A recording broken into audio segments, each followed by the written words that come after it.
Folks, welcome back. As my friend Brian at Pokeyeni would say, this is my credibility check. A lot of people out there think that a lot of Pokemon investing channels do not practice what they preach, do not put their money where their mouth is, and do not have skin in the game. In fact, my friend Dan Ketchum-All Collectibles calls people Pokemon investing cosplayers. So I wanted to make this video so everyone understands I actually do invest in this stuff. It is actual real product, and I do practice what I preach. I put my money where my mouth is, and I am not, as Dan so lovingly puts it, a Pokemon investing cosplayer. Now, this obviously isn't my entire sealed investment. I have multiple other shelving units down here where I do store product. However, I am not going to show every single thing around my entire basement, so if that's what you're here for, I'm sorry to disappoint. What I am going to talk about today is investing in this stuff in general, especially when it comes to the arguments people have against it, as in opportunity cost. Opportunity cost is a phrase that most people that flip Pokemon cards use as a reason not to invest. And this is going to be explaining to you that if that's the route that you take and you never invest money, it doesn't have to be in Pokemon, just invest money anywhere. It's going to be extremely difficult, if not impossible, for you to ever build wealth, right? Wealthy people put their money into investments to work for them, to grow over time, and they continue to work for an income, but also invest. If you are consistently putting all of your money, all of your income right back into more working capital, the only chance you really have is to build that business large enough in the future to eventually sell it off at a high enough valuation to be able to use all that money to live off of in retirement. Or maybe you just don't want to retire, right? Maybe you want to work until you draw your last breath and you have no intention of just sitting around doing nothing. You always want to be doing something, always want to be doing some kind of work. In that case, don't worry about it. Don't invest. You'll always have an income. But for those of you out there that actually do want to retire one day and want to relax and not have to be in the day-to-day grind and not have to have all these responsibilities and want to be able to just spend time with your friends and family doing the things you want to do and not be on a schedule and all that good stuff, you're most likely going to need to invest in something. I'm not here to sell you on Pokemon sealed product investing. That can be an option you take like I do.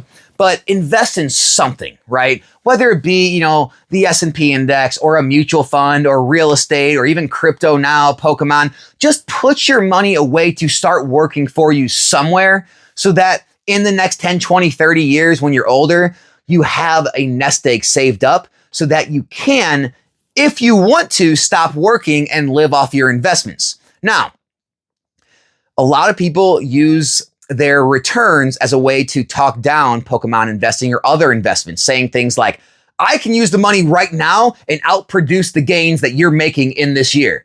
Of course you can. If you're going to put forth time and effort and actually work and try to compare that to me not doing anything with my feet up on the couch, just watching the dollar signs rise in my investments and my appreciation, I believe you. You can beat me. That's like someone telling them not to invest in a 401k or a IRA and just take all that money and day trade stocks or swing trade stocks, right? That's like someone telling someone don't invest in real estate, just constantly buy and flip real estate, right? You'll make more money that way. And the issue becomes is as you build, you start to outpace the amount of money you would make working, right? So people that constantly just continue to work in this hobby and whatever they're making, 60, 80, 100 grand a year, right? In the beginning, when you only have, say, $10,000 invested and you're making 10% a year, they're saying, you only made $1,000 off that 10,000. I doubled, I tripled my money. I have 30,000. Now I told you. And you just, say, okay, well, hey, good for you. Continue to do that. And they just keep, rinsing and repeating, working every single day. And you're growing your investment. The problem is there becomes a time where your investments start outpacing their labor.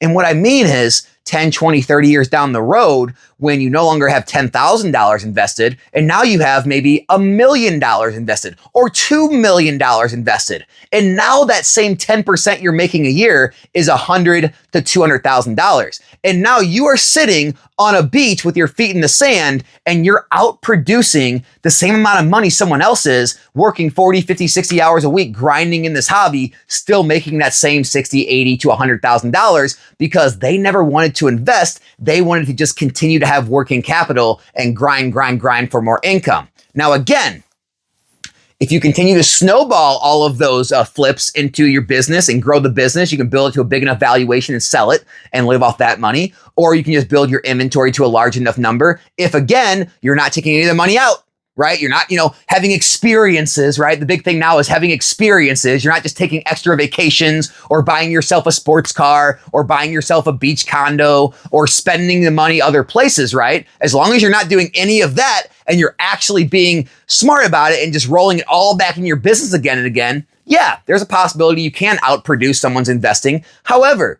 it is going to be a much harder road, and a lot of people will burn out before they ever get to those levels because it's much harder than passive investing. Remember, when you invest in things, they rise in value without you putting in any work or effort. When you're having to flip, you're having to constantly grind every week, sourcing new inventory, making those deals, getting it in, marketing it, listing it, selling it, shipping it, then going back to the market and finding more sourcing more deals. And it's a consistent grind every year. I made a video not too long ago where I showed the Fusion Strike and Chilling Reign investment levels. And what I showed was how in a 2-year time frame after the reprint, if you would have put $100,000 into either Chilling Reign or Fusion Strike, you literally would have made $100,000 a year or close to it over the next 2 years. Because in 2 years' time, the boxes were already over $200 in like the $220 to $240 range. Meaning you would have made $90,000 to $100,000 a year doing nothing. And I know what you're going to say is, Alex, you need $100,000. I have multiple friends in this hobby that literally have over $100,000 inventories that they hold consistently. They have slabs and singles and sealed, and they're constantly buying and selling, and they keep their inventory levels very high, 80, 100, 120 grand. Some of those people do not even make 90 to 100 grand a year on their business, meaning they're actually working for 2 years straight, grinding every day, every week, every month, making less than what they would have made just putting all of that inventory money into Fusion Strike or Chilling Reign and letting it sit.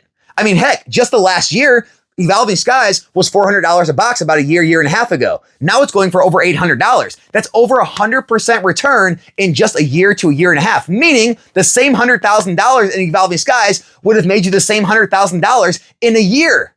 There is people with $100,000 inventories that are talking about flipping and opportunity cost. I don't want to let my money sit in Evolving Skies. I got to flip. And they're making less than $100,000.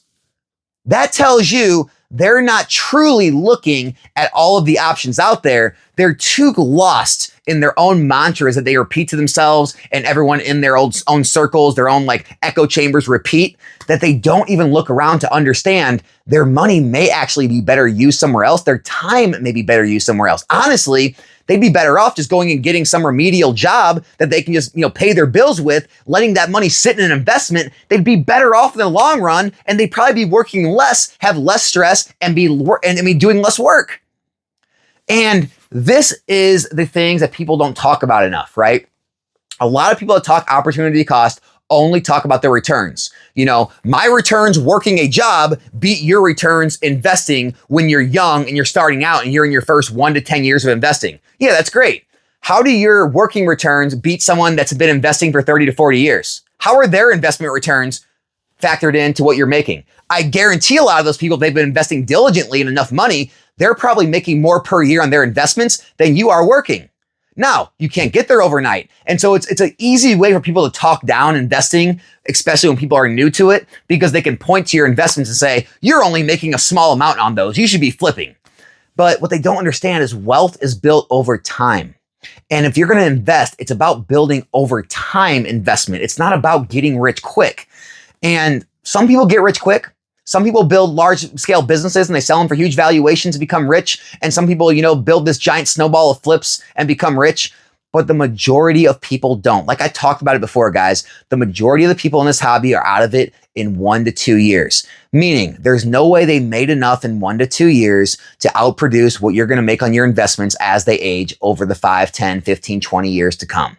And so my best advice to you is, even if you don't want to invest in Pokemon or, invest in other stuff, at least understand the scenario that you're in, understand, what your goals are, and don't be swayed or, influenced by anyone out there just because they talk about things like opportunity cost, or they point to better returns on investments in the first, 1, 5, 10 years, whatever. Stay true to what you believe in. Give it time. Stay the course. It will pay off over time.